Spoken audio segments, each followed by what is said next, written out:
প্রিয় দর্শক, আসসালামু আলাইকুম। ঈদ মুবারক। ঈদের দ্বিতীয় দিনে আজকে এগ্রিকালচার মেহেদি হাসান পেজ থেকে আপনাদেরকে দেখাচ্ছি একজন কৃষক ঠিক কতটুক নিবেদিত প্রাণ হলে কৃষির প্রতি উদ্বুদ্ধ হয়।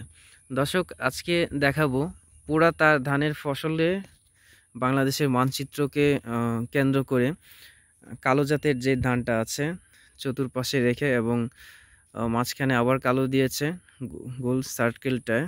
আর এই স্পটটা বর্তমানে খুব ভাইরাল, কালকে থেকে প্রায় 1 মিলিয়ন ছবি উঠেছে। তো দর্শক, একজন কৃষক ঠিক কতটুক নিবেদিত প্রাণ হলে কৃষিকে ভালোবাসে এবং তার ধানের শস্যকে যত্ন সহকারে যত্ন করে, সেই ভিডিওটি আজকে।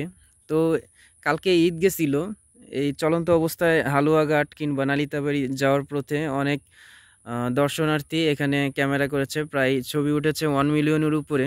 আজকে এই অঞ্চলের একজন আঙ্কেলের সাথে কথা বলবো যে আঙ্কেল, এই ক্ষেতটা যে লাগাইছে, মানে ওনার নাম কি?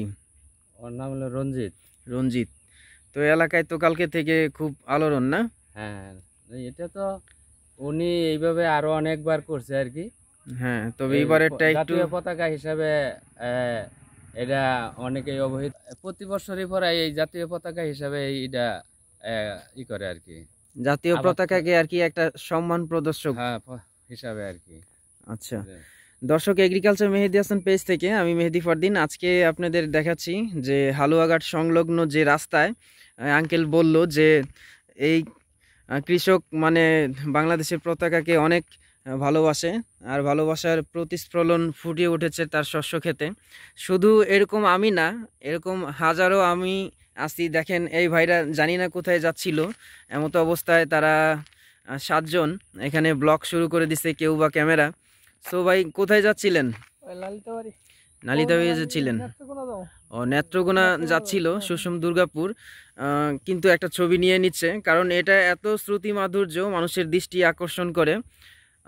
একমাত্র এখানে না এসে আপনারা বুঝতে পারবেন না যে একটা কৃষক কতটুক ভালোবাসে তার শস্যকে। তো দর্শক, এখানে আসার আমন্ত্রণ জানাচ্ছি। আসবেন হালুয়াঘাট সংলগ্ন নালিতাবাড়ি থেকে প্রায় 6 কিলো দূরে পূর্ব দিকে, এটা হচ্ছে হালুয়াঘাটের লাইনটায়। এখানে সবাই কম বেশি আসলে থামতে হবেই, বাধ্য। দৃশ্যটা খুব অত্যন্ত মাধুর্যপূর্ণ এবং খুব সুন্দর আর কি। হ্যাঁ হ্যাঁ, এমন কোনো লোক নাই সে এখানে এসে ছবি উঠাবে না, ছবি ওঠায় না। আচ্ছা, মোটামুটি সবাই আর কি দেখি যে এরকম করে আর কি।